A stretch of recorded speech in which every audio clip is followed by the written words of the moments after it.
Paul Biya. Mais les Camerounais ont un problème avec celui qui les dirige depuis 40 ans pratiquement. Parce que les Camerounais ne peuvent pas comprendre que ce soit aujourd'hui qu'ils puissent voir, qu'ils puissent toucher les escaliers roulants, qu'ils puissent avoir accès à des grands supermarchés tels qu'on voit partout dans le monde. Regardez le grand mal. Nous avons des compatriotes qui ne peuvent pas, qui ne savent pas ce que c'est que prendre, utiliser les escaliers roulants. Ce qui est normal. D'ailleurs, il y a une vingtaine d'années, quand j'arrivais en Europe, j'avais repoussé au maximum, personnellement, j'avais repoussé au maximum l'utilisation des escaliers roulants jusqu'au moment où j'ai été coincé dans des endroits où il n'y avait que les escaliers roulants à utiliser. Jusqu'au moment où j'ai été coincé dans des endroits où il n'y avait que les escaliers roulants à utiliser. Et pourquoi? Pourquoi cette peur? Je n'avais pas envie de me rendre ridicule. Mais je suis tombé, il faut le dire. Je suis tombé. La première fois, je suis tombé. Je suis tombé. Mais parce que je ne connaissais pas. Parce que je ne connaissais pas. Parce que mon pays est maintenu dans l'obscurantisme. Demandez à M. Biapol de faire construire avec l'argent du contribuable camerounais, l'argent des Camerounais, des grands malles dans toutes les régions du Cameroun n'est pas trop demandé. Ce n'est pas trop demandé.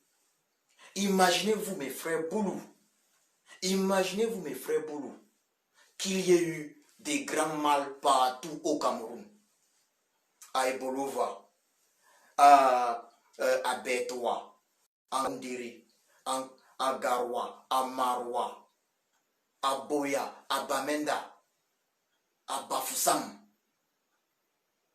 à Douala, comme c'est le cas aujourd'hui à Yaoundé. Imaginez-vous qu'il y ait eu des grands mal partout. Mais les Camerounais ne seraient pas des frustrés aujourd'hui. Les Camerounais ne seraient pas en train de découvrir aujourd'hui des escaliers roulants. Regardez comment M. Kandem Mathurin amène la joie aux Camerounais. Les Camerounais, il faut le dire, malgré les accidents, ils sont heureux de pouvoir découvrir.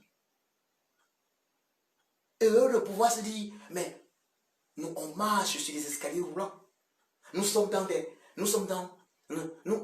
là un supermarché de la catégorie de ceux qu'on retrouve en Europe.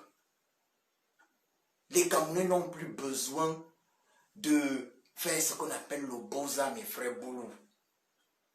Et vous y compris. On n'a plus besoin de boza. On n'a plus besoin de prendre la route, se faire prendre, devenir esclave en Libye, au Liban et partout. Pour vivre les choses dont on a rêvé. Pour prendre des escaliers roulants. Pour s'amuser, relax, dans ce genre d'espace. On n'en a plus besoin, c'est sur place. Et c'est des choses qu'on construit. Mes frères Boulou, le Cameroun est un pays que Dieu a béni d'abord avec la nature. Nous avons un climat extraordinaire.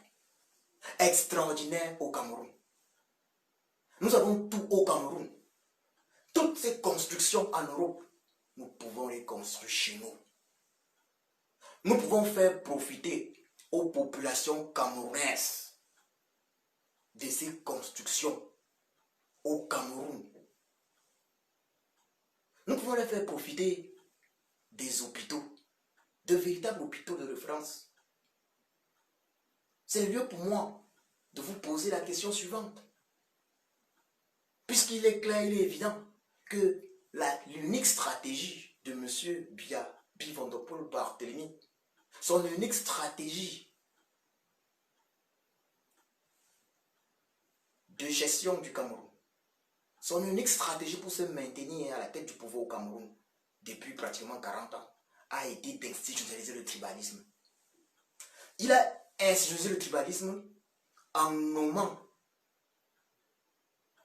ses frères Boulou, une minorité d'entre vous d'ailleurs, une minorité, en nommant ses frères Boulou à tous les postes stratégiques du Cameroun. Dans l'armée, ce sont ses frères Boulou. Oui, c'est vos frères Boulou. Ils sont à toutes les positions stratégiques. Au palais de justice ou d'injustice, ce sont ses frères Boulou. Dans l'administration, ce sont ses frères Boulou parce que préfet, sous-préfet, ce sont ses frères Boulou. Les douanes, ce sont ses frères Boulou. Mes frères Boulou, est-ce que c'est normal? Et ce qui est regrettable, c'est que ces frères Boulou qui occupent ces positions-là, la question c'est quel pourcentage, quel est leur pourcentage dans la communauté Boulou? Puisque l'administration d'un pays, les postes stratégiques d'un pays sont minoritaires. Dans tout pays normal, en Europe, en Amérique, le secteur privé est le secteur qui emploie le plus. Cela veut dire que, mes frères Boulou, votre frère Boulou, on a vu le recrutement à la présidence de la République récemment de Samuel Vondoayoro, des Boulou. On voit les entrées à l'ENAM, des Boulou. Vos frères Boulou, qui nous dirigent depuis 40 ans, ne peuvent pas tout vous donner. La majorité des Boulou va toujours être dans la misère. Si vos frères Boulou pouvaient tout vous donner, ils vous auraient tout donné. Mais la majorité des Boulou sera toujours dans la misère, tout comme la majorité des Camerounais. Donc, mes frères Boulou, le combat pour la libération du Cameroun, c'est ça le fond du message. N'est pas un combat pour Bamileke. Ce n'est pas un combat pour anglophones.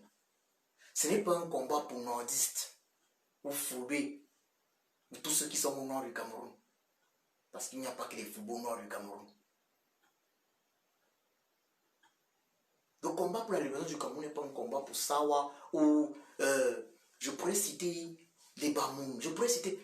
En fait, le combat pour la libération du Cameroun est un combat pour tous mes frères Boulou. Et il est plus que jamais important. Il est plus que jamais important que vous jouiez votre rôle. Oui, car ce combat a besoin de vous. On peut déplorer certaines choses, comme par exemple des groupes dans lesquels nous sommes présents, dans lesquels les combattants pour la libération du Cameroun sont présents, des groupes purement Boulou. Il est fait le constat que nombreux sont nos frères Boulou qui, malheureusement, sont contre le président élu du Cameroun, son excellence Kamto Maurice Alias Sage, juste parce qu'il est Bamileke. Ils n'ont aucun argument valable, juste parce qu'il est Bamileke. Mais je vais vous dire ceci, il y a des choses qu'il faut prendre comme des signes, mes frères Boulou. Nous avons vu dans certains groupes, certains qui disent que Kamto le Bamileke, non, jamais. Mais notez que le Bamileke que vous détestez, lui se bat afin de s'en sortir également au Cameroun. Le Cameroun qui est notre pays à tous. Afin de vivre normalement au Cameroun également. Et en vivant normalement, ceux qui sont là au Cameroun aussi vivront normalement. Notez que ce n'est pas un hasard. Il y a des signaux qui ne doivent pas tromper. Kamto, c'est le président élu. Il est vilipendé, accusé de tous les oiseaux, taxé de tout et de rien, détesté par certains extrémistes Boulou, sans aucune raison. Personne ne s'attaque à son programme politique. Mais on s'attaque à son origine ethnique. D'ailleurs, il avait eu à dire que s'il y avait un concours pour être au boulot, il l'aurait fait. Et que je vous le dise, mes frères boulot, oui, nous aurions tous fait ce concours. Et vous savez pourquoi? Parce que le véritable problème du Cameroun, c'est le tribalisme. Si nous avions tous fait ce concours, si nous avions été tous boulot, nous aurions depuis longtemps compris que nous nous faisons arnaquer depuis 40 ans, pratiquement, par M. Biya Bivondopol Barthélemy. Oui, mes frères, votre fils Biya Bivondopol Barthélemy fait partie de cette catégorie de benguistes. Cette catégorie de benguistes qui aime bien rentrer au pays là et sentir que non, je vais utiliser l'expression sentir que non, sa vie donne par rapport à la vie de ceux qui sont restés au pays. Ça veut dire qu'il aime bien ça, il arrive là, on va dire, ça veut dire même ses papas l'appellent papa. Donc c'est le genre de benguiste qui aime sentir qu'il est au-dessus, il rentre au pays, il veut se faire appeler papa par tout le monde, ou grand frère par tout le monde doit se mettre à genoux. Que non, vraiment, tout le monde, et puis il peut sortir quelques petites miettes là, si ce n'est même en euros et tout, de temps en temps. Mais il apprécie la situation de voir ceux qui sont restés au pays dans la misère. Parce que c'est ça qui lui donne l'impression que non, il vaut mieux que les autres. Vous savez, ceux qui veulent se comparer à ceux qui n'ont rien sont ceux en fait qui ne valent rien. Mes frères Boulou, je pose une question. Est-ce que vous trouvez normal que votre fils,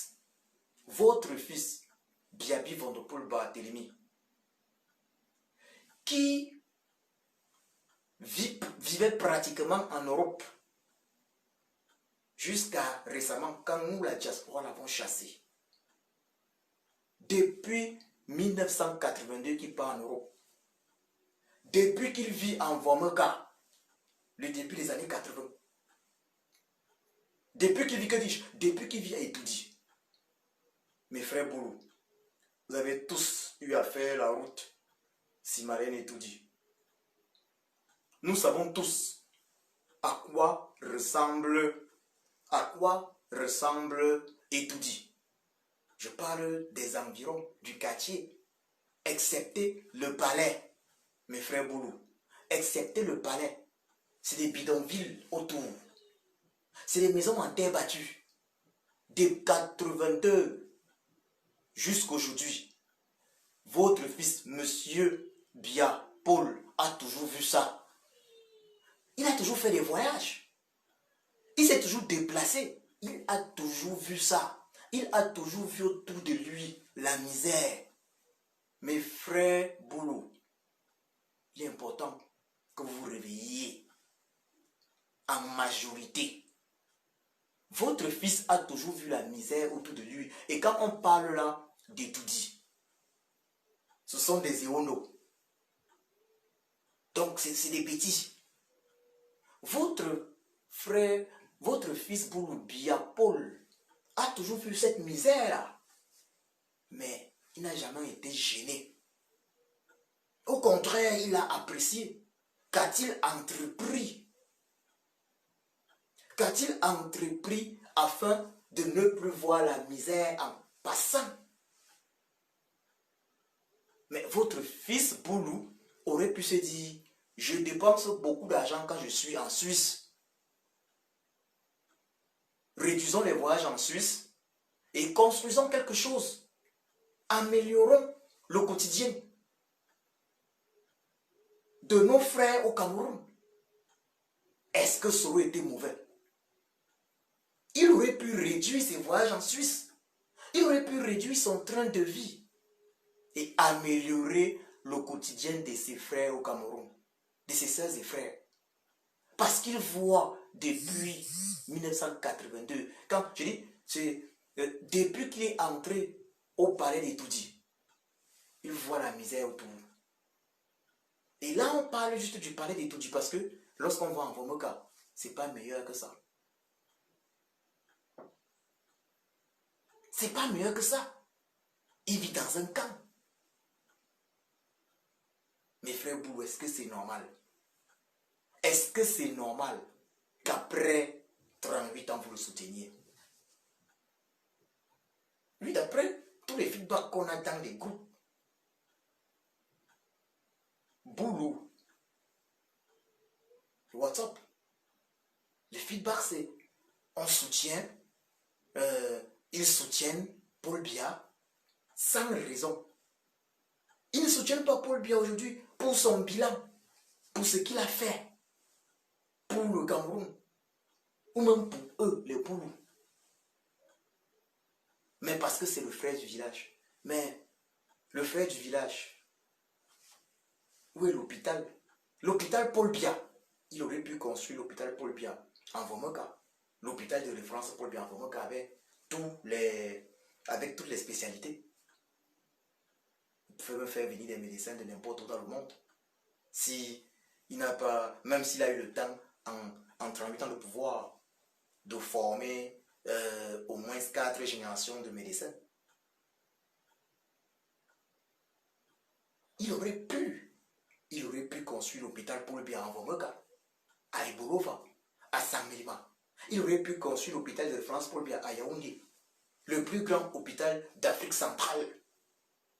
Il aurait pu, vu la position du Cameroun, mes frères Boulou, vu la position du Cameroun, vu ce que le Cameroun doit être, votre fils aurait dû, ne serait-ce que construire l'hôpital Paul Biya de Yaoundé. L'hôpital de référence Paul Biya de Yaoundé. Le plus grand hôpital d'Afrique centrale. Et mes frères, pour que je vous le dise, nous qui parlons, nous voyons comment ça se passe ailleurs. Ici en Allemagne, quand vous voyez un hôpital comme celui-là, de ce niveau de manière générale, cet hôpital est accompagné d'une université. Une université avec la filière de médecine et de spécialisation. Ça veut dire quoi? Si votre fils avait pris la peine de construire au Cameroun de véritables hôpitaux, imaginez-vous donc 10 véritables hôpitaux au Cameroun. Je parle juste de 10 hôpitaux, une par région. Cela aurait impliqué 10 universités avec spécialisation médicale. Ça fait dans chaque région. Donc on aurait eu Eborova avec son hôpital de référence. On aurait eu Eborova avec son hôpital de référence. Et son université. Toute proche. Parce que ces étudiants-là, ils se forment également dans cette université. Ils se forment également, ils sont stagiaires dans cet hôpital. Dans l'hôpital, il y a eu des recherches qui sont faites. Ici en Allemagne, du moins c'est le cas. Il y a toujours ce qu'ils appellent Uniclinicum. On aurait pu parler du CHU à Yaoundé. Mais cela ressemble à quoi? Eborova aurait eu son hôpital de référence, son université, avec filière médecine et toutes les spécialisations. Chaque endroit aurait eu son hôpital de référence avec sa spécialisation. Maintenant, il y a des universités, par exemple, on aurait pu avoir Eborova, qui a son hôpital de référence, qui a son hôpital de référence, son université avec la filière médecine, et maintenant, pas forcément tous les spécialistes, parce que c'est pas, tous les hôpitaux ne sont pas vraiment spécialisés dans le même domaine. Il y a un hôpital, par exemple, donc l'université d'Eborova, sa filière médecine pouvait être spécialisée dans la cardiologie, par exemple. Ça veut dire, on sait que bon, ok, on envoie les enfants faire médecine partout. On a au moins 10 universités au Cameroun où les enfants peuvent aller étudier médecine. Et après, quand ils veulent se spécialiser, celui qui veut faire cardiologie, ce sera plutôt à Eborova qui partira. Celui qui veut faire, maintenant, il y a encore quoi, radiologie, il part à Marois. Il part à l'université de Marois. Là, il a la filière, ça c'est dans les spécialités, il a radiologie.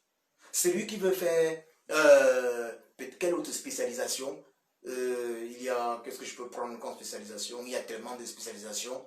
Celui qui veut faire pédiatrie se retrouve plutôt du côté de Bétois.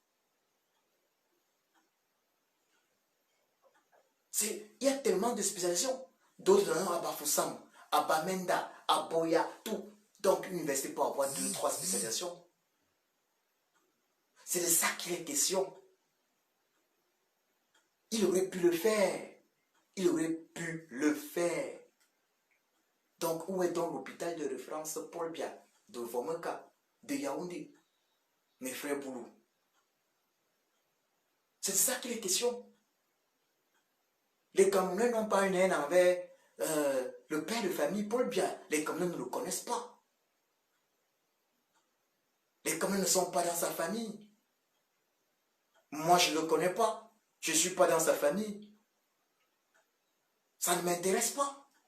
Mais ce qui m'intéresse, c'est les hôpitaux pour tous les Camerounais. C'est ce qui nous intéresse. C'est ce qui intéresse les combattants. Les hôpitaux pour tous les Camerounais. Il aurait pu construire ces hôpitaux-là.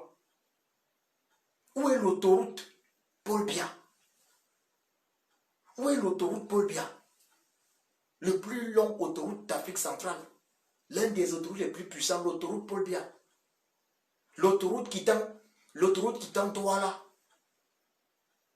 passant par Yaoundé et allant jusqu'à l'extrême nord, jusqu'à Koussiri. Parce que Koussiri, je parle bien de Koussiri, parce que Koussiri est la ville jumelle à la capitale du Tchad, N'Djamena.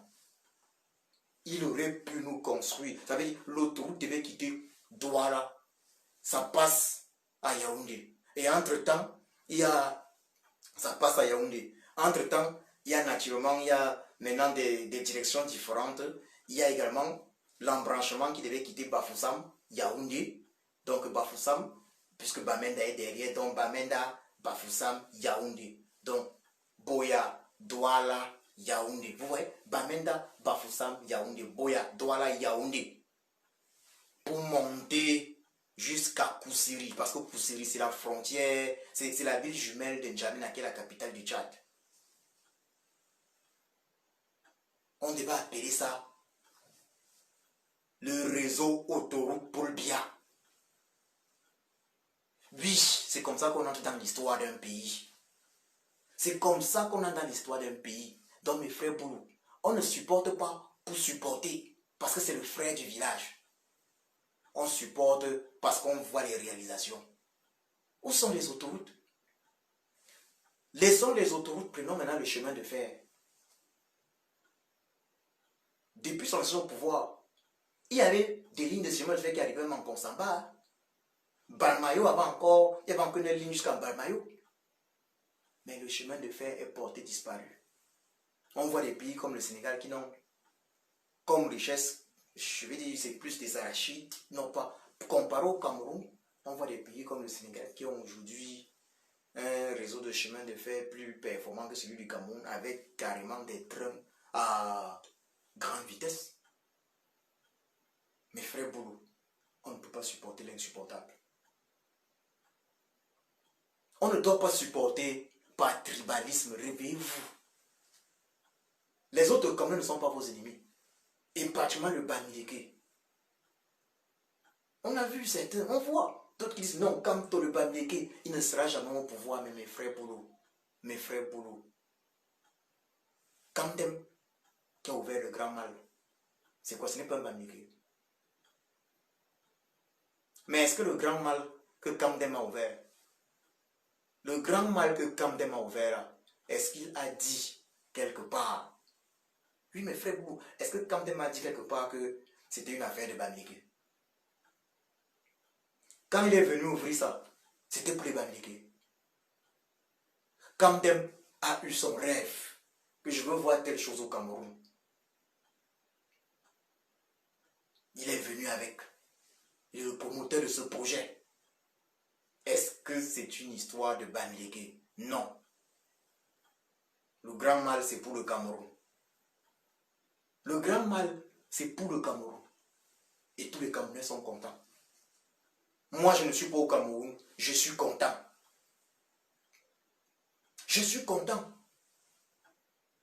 Si on peut avoir autant de grands mal, si on peut avoir des choses comme ça qui vont empêcher les Camerounais de quitter le pays, ça veut dire de prendre la route.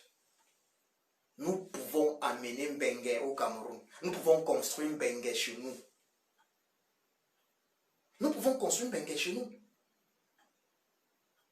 Même Mbengue, ici où nous sommes, Mbengue ne peut pas construire notre climat en bain. Parce que je vous assure, notre Créateur nous a donné à nous au Cameroun là un climat fantastique. Nous avons tout. Nous avons tout. Donc mes frères, boulot. Arrêtez pour ceux qui continuent, parce qu'il y a une majorité qui continue de naviguer dans le tribalisme. La haine du Bamileke. Non, un Bamileke ne sera jamais au pouvoir. Le Bamileke n'est-il pas un Camerounais comme les autres? Le Bamileke n'est-il pas votre frère camerounais? Pourquoi est-ce qu'il ne devrait pas avoir accès à la magistrature suprême? Après que un de vos fils Boulou est géré pendant 40 ans sans succès. Il faut donner la chance à d'autres personnes de gérer. Depuis 2018, on parle d'un problème grave. Le hold-up électoral. Mes frères Boulou, il fallait se poser la question de savoir pourquoi est-ce qu'on parle de cela. Qu'est-ce qui était initié par vous, globalement? Nous sommes tous des frères. Si vous avez des frères de la même famille, nous sommes dans la famille, vous avez des frères qui ne sont pas d'accord avec quelque chose à un moment donné, arrêtez-vous et posez-vous la question de savoir, on fait comment pour que tout le monde soit d'accord? Mes frères, c'est de ça qu'il est question. Et non rester dans un tribalisme insensé qui nous détruit tous. Posez-vous la question de savoir, on fait comment pour que la majorité soit d'accord? Parce que quand même, 38 ans de pouvoir, c'est énorme. Et les enfants qui sont nés n'ont même jamais eu 38 ans.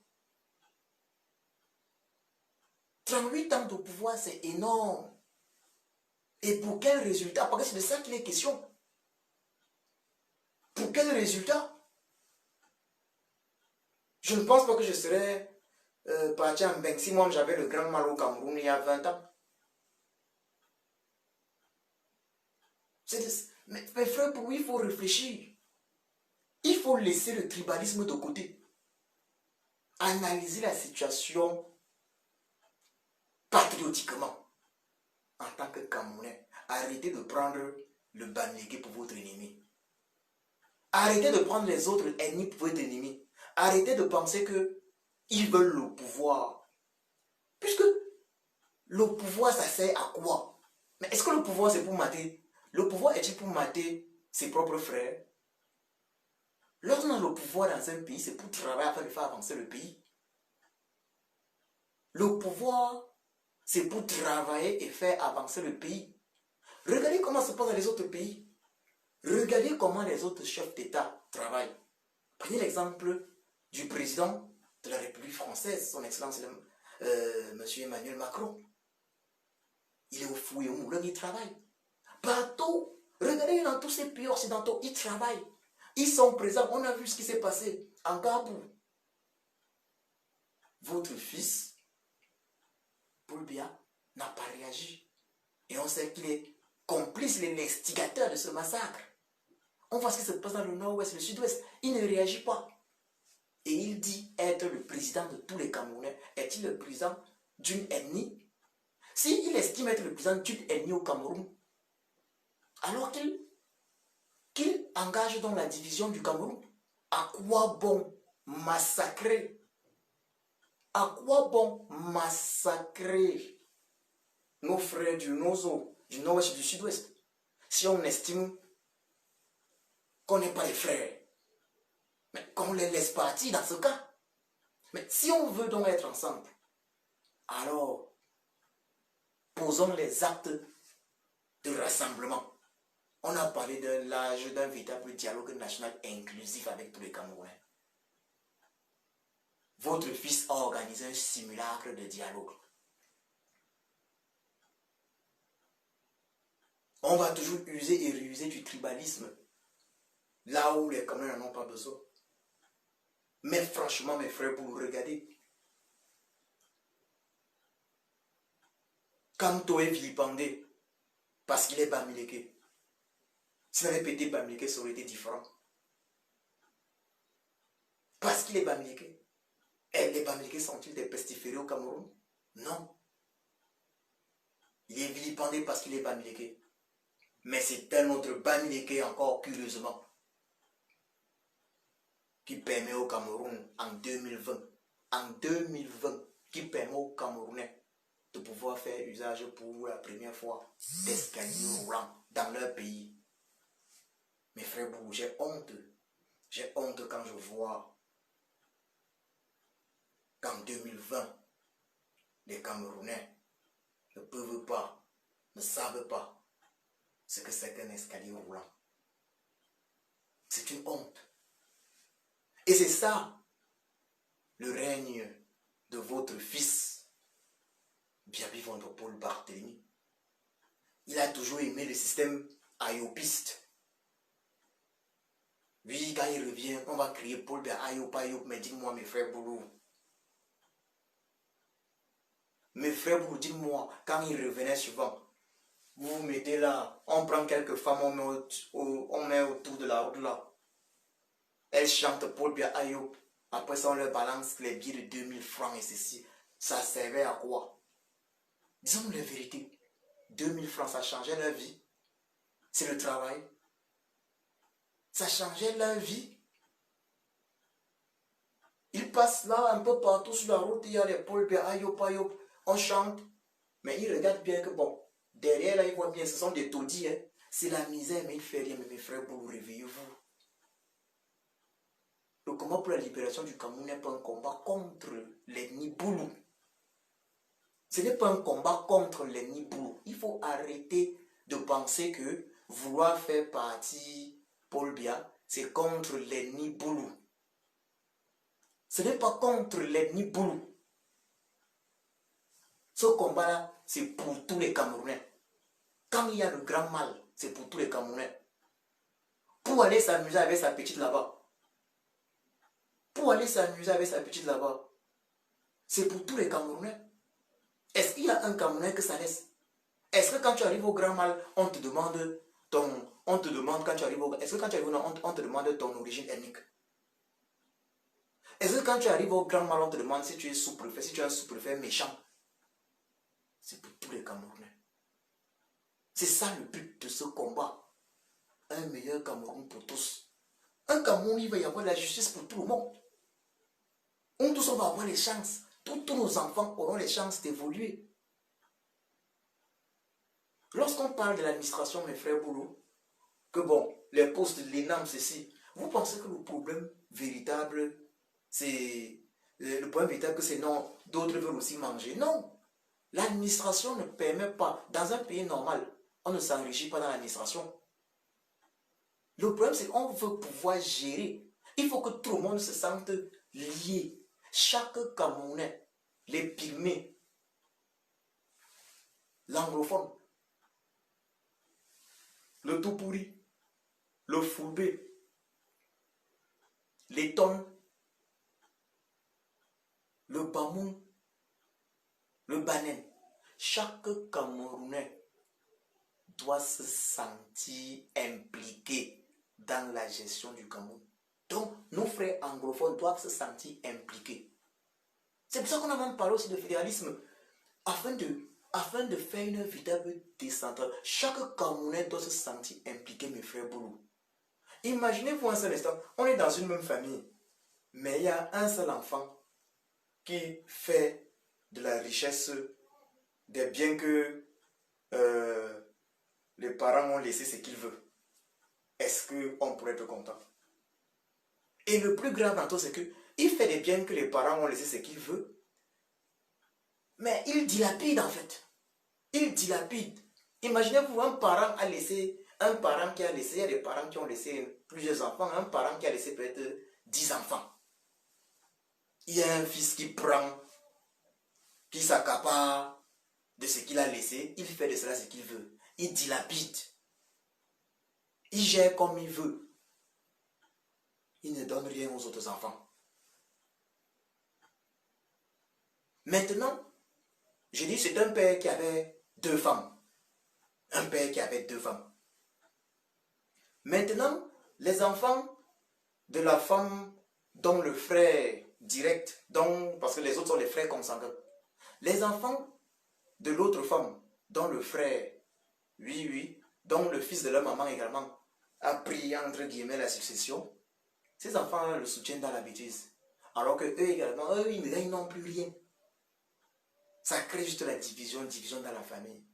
Ça va donner quoi, mes frères Boulot? Il est préférable d'associer tout le monde à la gestion du bien commun. Pour plus de clarté.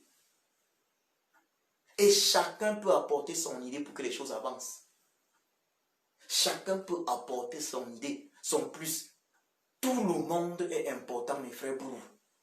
De la même manière que les Boulou, vous êtes importants, de la même façon, les pygmées sont importants.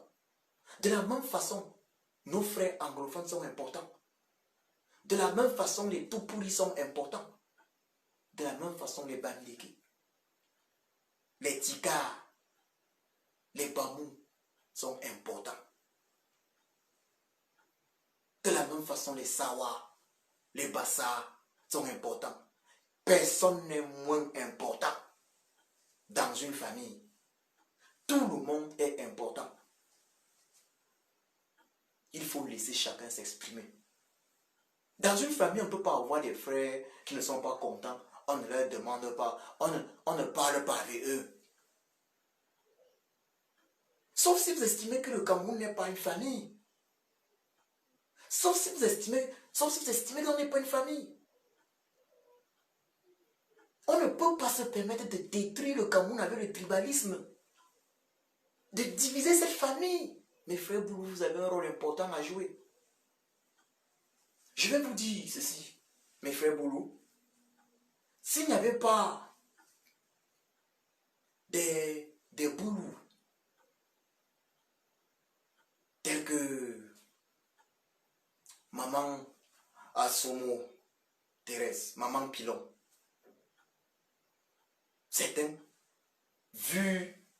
conversations dans certains groupes WhatsApp, vu les réactions de certains frères Boulou, on aurait pensé que les Boulou sont tous des tribalistes.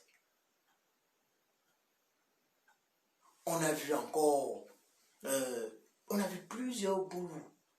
On a vu plusieurs Boulou se battre contre ce régime bien des Boulou qui ont mis cet esprit de division de côté, ce tribalisme de côté, pour se concentrer sur la réalité, le problème véritable. Et le problème véritable, c'est que le Cameroun est mal dirigé. Le Cameroun, notre pays là est mal dirigé. Celui qui dirige là, il ne peut pas, ou bien il n'a pas envie, parce que quand même en 38 ans, il n'a pas eu envie. Il voulait être en haut seul. Donc mes frères Boulou, que je vous le dise, Paul Biya, lui, il voulait être en haut seul, sa famille, et ça suffit. Sinon, vous avez quoi? Où sont les entreprises qu'il a conçues chez vous? Mes frères Boulou, disons la vérité. Son fils Franck Biya coupe le bois, son neveu Bonivan, il coupe le bois dans vos forêts, dans les forêts du sud. Mais où sont les entreprises qu'ils ont laissées chez vous?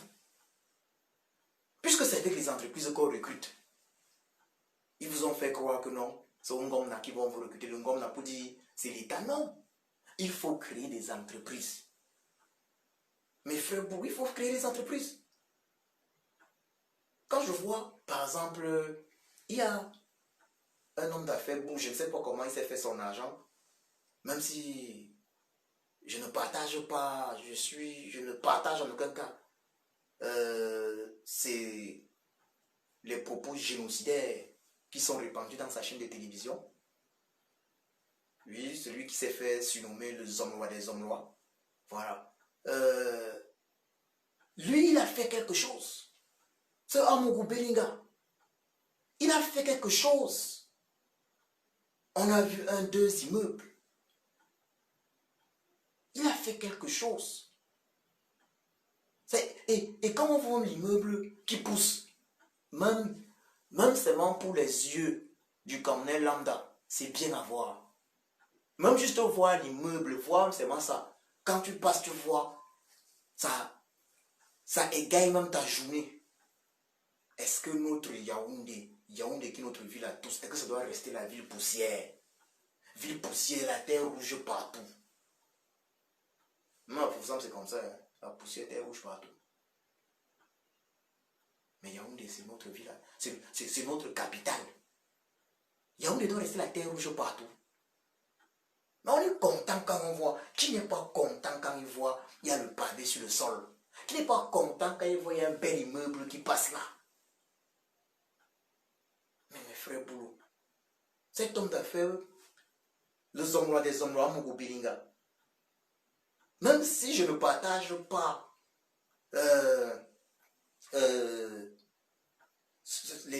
je ne partage pas ce que sa chaîne Vision 4 répand, si je ne partage pas sa ligne éditoriale, les propos génocidaires répandus par certains journalistes de sa chaîne, force est de constater qu'Amougou Belinga a quand même fait quelque chose pour employer une ou deux personnes dans le cadre secteur privé en fait. Parce qu'un pays se développe avec le secteur privé. Mais comment vous pouvez avoir un régime qui cherche à détruire les entreprises privées? Je me souviens de la banque de Fosso Victor, c'était la banque de Yves-Michel Fosso, la CBC qui était détruite. Détruite. On a un pays normal, quel que soit le problème. On met tout en œuvre afin de ne pas fermer ce genre de structure parce que une société, elle emploie des compatriotes. Et tout gouvernement normal met tout en œuvre afin de pouvoir faire employer ses compatriotes. Pour preuve, pendant la période du Covid-19, ici en Allemagne, le gouvernement allemand a pris en charge une partie des salaires des employés afin que les sociétés ne ferment pas. Quand les sociétés sont là, elles existent, elles sont ouvertes, c'est bien pour le gouvernement. Si tout le monde se retrouve au chômage, si les sociétés ferment, mais le gouvernement a un problème, le taux de chômage a augmenté. Et c'est ça le rôle de ceux qui dirigent. Ce ne sont pas les postes de préfet. Vous voyez cette mentalité qu'il a amenée. Mes frères Boulou, ce ne sont pas les postes de préfet qui développent un pays. C'est le secteur privé. Ceux qui dirigent un pays, ça veut dire quand on dit qu'on veut diriger, quand le président élu dit qu'il veut diriger, il faut qu'il dirige ce pays. Ce n'est pas pour que ce soit le préfet qui... Non, il faut qu'on change tout ça. Il y a une ambition, il y a un gouvernement qui est là. Le gouvernement là, qui est là a un rôle. Son rôle, c'est de créer un climat propice pour les affaires. J'ai un de mes amis, Kamdia, aujourd'hui, il gagne un peu plus de 120 000 euros. En fait, c'est un peu plus de 120 000 euros. 120 000 euros l'année, mais c'est un peu plus de 120 000 euros l'année. C'est vrai qu'il y a des impôts qui passent par là également. Ingénieur de formation ici en Allemagne, il a mis l'étude ici en Allemagne. En fait, un électrotechnicien. Voilà. Donc, tout comme moi, il étudiait ici en Allemagne. Il gagne très bien sa vie. Tout comme de nombreux ingénieurs en Allemagne. Même si la moyenne des salaires des ingénieurs en Allemagne, c'est, je dirais, la moyenne, on est dans les 60 000, normalement, 60 000 euros l'année. Voilà. Donc, il gagne autant d'argent. Mais, il a eu à monter une affaire au Cameroun qui a capoté à quel niveau? Vous savez comment le système est tordu? Tu veux monter une affaire qui va permettre d'employer les Camerounais. Mais, certains, ceux-là qu'on met partout là, que votre fils Bouloula nomme partout, ils veulent être corrompus avant que l'affaire ne passe. Ça veut dire, afin que tu puisses monter ton affaire, il faut que tu puisses corrompre partout, à gauche, à droite. Après, il te restera quoi pour monter l'affaire? Et même quand tu vas monter l'affaire, même quand tu vas faire ce qu'ils veulent, on te mettra les bâtons dans les roues. Alors que lorsque tu montes une affaire au Cameroun, cela permet d'employer les Camerounais. Vous comprenez que c'est le système qui empêche, parce que mon ami Kamgia m'a dit, non, je ne reviendrai au Cameroun que lorsque ce régime sera tombé. À ce moment-là, je penserai. À ce moment-là, je vais investir au Cameroun. Parce que les tracasseries, mes frères Boulou, c'est à vous que je m'adresse. Est-ce que vous pensez que lorsque vous avez de l'argent à investir, vous venez là, rien n'est clair. On veut vous obliger à donner des pots de vin à gauche, à droite, alors que vous avez un projet susceptible d'amener des emplois dans un pays, dans votre pays que vous aimez. Vous trouvez que c'est normal? Vous trouvez que c'est normal que lorsqu'on dise non, on ne veut plus ça, vous repliez sur votre identité boulou? Que non, c'est nous les boulous qui avons le pouvoir. Le pouvoir sert à quoi? Mais le pouvoir sert à créer des conditions idéales pour les affaires. Le pouvoir sert à créer des conditions idéales afin de faire venir les investisseurs dans notre pays. Moi qui vous parle, depuis mon arrivée ici en Allemagne, dans toutes les entreprises où je suis passé, déjà, lorsque je suis arrivé dans ce pays, en cours de langue, la première société que j'ai visitée, nous avons visité cette société-là avec... c'était notre école de langue qui nous avait fait visiter cette société-là, justement. Notre école de langue nous avait amené dans cette société qui fabriquait, ou qui fabrique jusqu'aujourd'hui, des verres. Cette société fabrique des verres. Elle fabrique des verres, des vitres d'un style. En fait, elle fabriquait des choses en verre. Mais c'était tellement beau, magnifique. Donc, ils nous ont fait visiter l'usine partout. Ben ça, je ne peux pas les histoires il y a bientôt 20 ans. J'étais subjugué. Subjugué. Donc, c'est comme ça, on demande maintenant aux étudiants de poser des questions. J'étais encore de langue. Ça permettait également d'exercer mon allemand de débutant à l'époque. Voilà.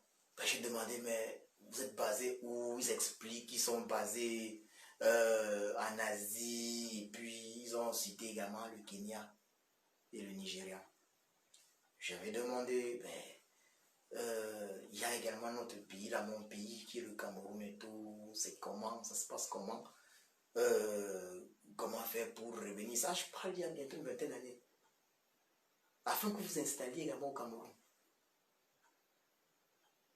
Ils m'ont dit, bon, ils vont discuter de cela avec ça, parce qu'ils ne m'avaient pas donné une réponse directe, parce qu'il y a une personne, la personne qui vous fait visiter les coins et tout, ils passent la carte et il faut revenir, ils vont discuter de cela avec ils ne pouvaient pas me repousser comme ça, ils vont discuter de cela avec les supérieurs hiérarchiques. Nous sommes restés en contact, j'ai naturellement insisté. Mais la réponse qui est venue par la suite, c'était le Cameroun n'est pas un pays sûr lorsqu'on y investit. Vous comprenez ça? Le Cameroun n'est pas un pays sûr. Le climat des affaires au Cameroun n'est pas bon.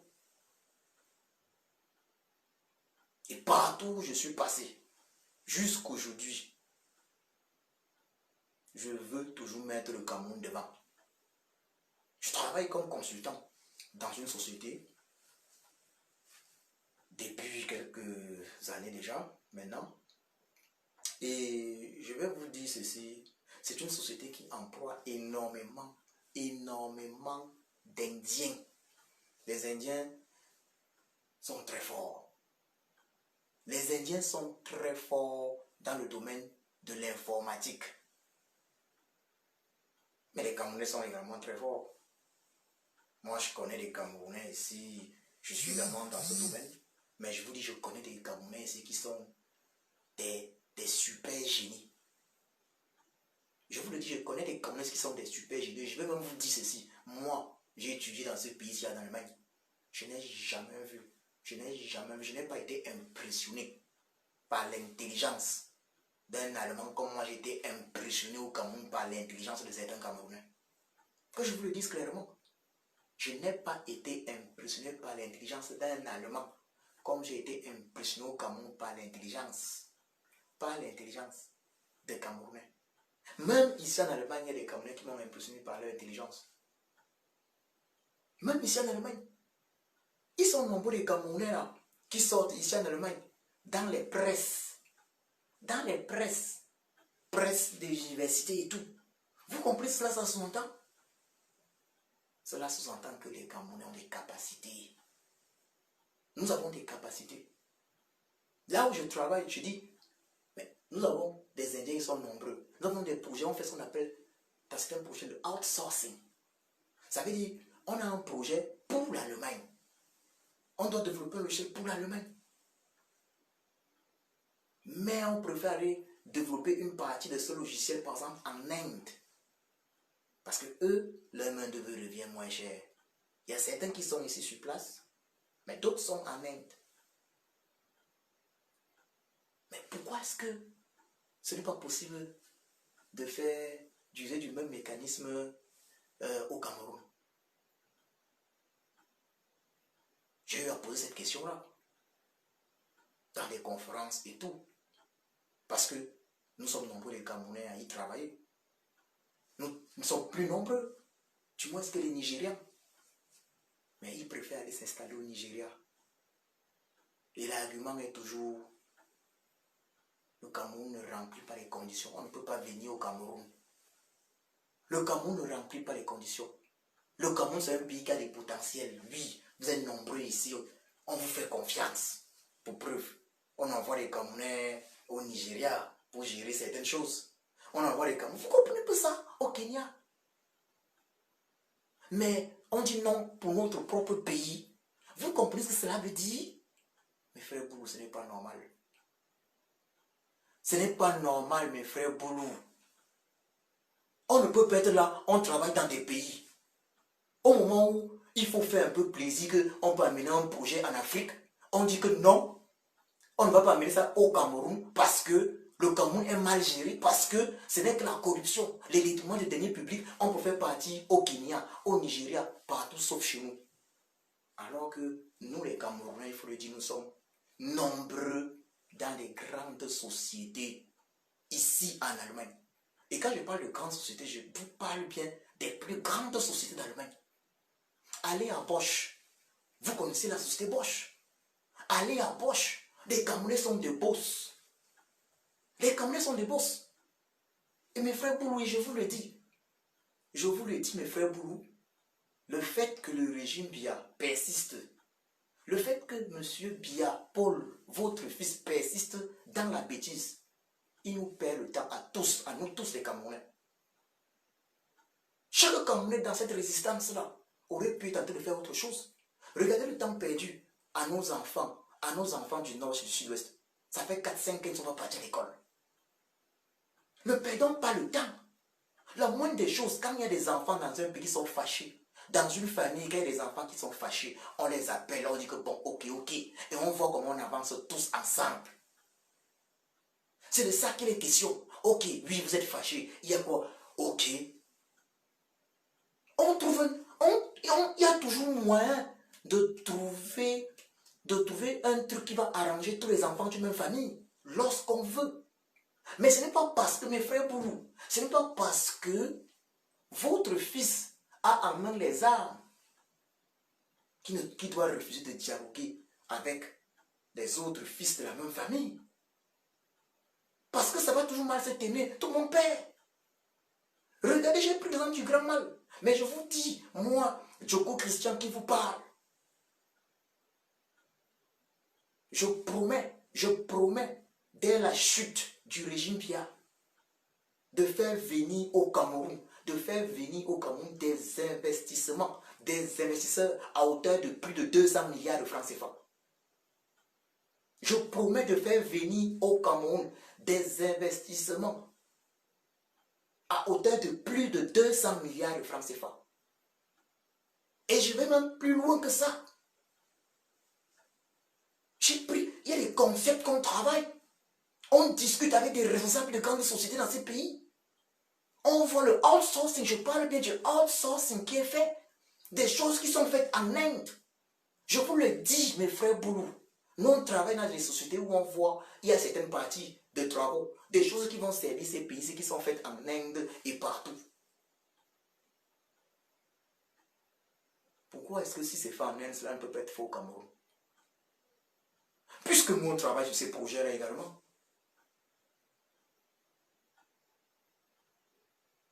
Pourquoi est-ce que c'est fait en Inde, on ne peut pas le faire au Cameroun? Et je vous rappelle d'ailleurs que je travaille dans une société où on forme des gens dans ce qu'on souhaite les voir faire. Vous imaginez un peu ça, l'impact que cela puisse avoir. Une société où les Camerounais sont également nombreux. Vous imaginez l'impact que cela puisse avoir si une pareille société commence à s'installer au Cameroun. Mais quelles sont les conditions? Il faut qu'il y ait un climat propice pour les affaires. Il faut qu'il y ait un climat propice pour les affaires. Et vous imaginez ce que ça peut nous apporter? Imaginez-vous une multinationale qui s'installe au Cameroun. Et que ce soit maintenant des Camerounais, ça veut dire dans certains projets, la multinationale fait le outsourcing. On est en train de vouloir programmer tel truc. C'est plutôt au Cameroun qu'on programme ça. Mes frères, vous réfléchissez un peu. Est-ce que c'est une histoire de Bamileke là-bas?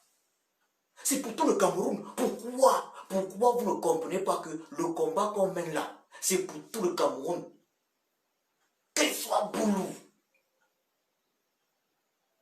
qu'il soit Tupuri, qu'il soit Pygmée, qu'il soit Bassa, Sawa, Bamoun, Mundang ou Fulbe, anglophone, c'est pour tout le Cameroun. Je vous ai pris cet exemple. Et moi, je parle parce que partout où j'ai travaillé, ici en Allemagne, mon cerveau a toujours été comment est-ce qu'on fait pour lancer ça au Cameroun? Comment est-ce qu'on fait pour lancer ça au Cameroun?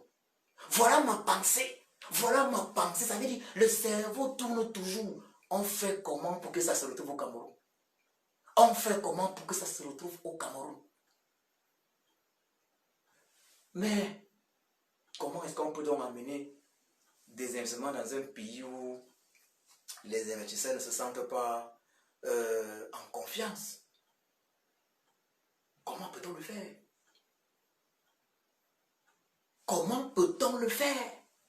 Est-ce que c'est une histoire de Boulou ou de Bamileke? Vous pensez qu'on parvient à installer certaines sociétés là au Cameroun?